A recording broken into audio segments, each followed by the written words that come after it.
Hey everyone, and welcome back. Need to fairly distribute meetings across your team?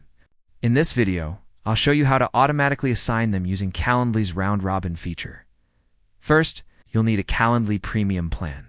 Log in and click Create Event Type. Then select Round Robin from the options. Name your event, like Sales Demo or Support Call. Now add your team members.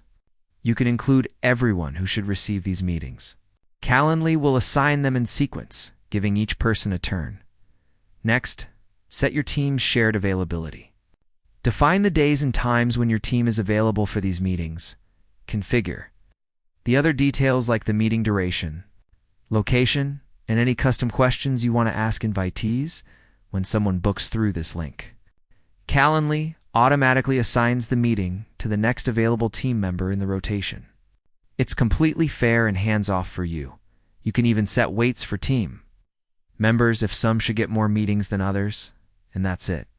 You've just automated your team's meeting assignments, ensuring a balanced workload and faster response times for your clients.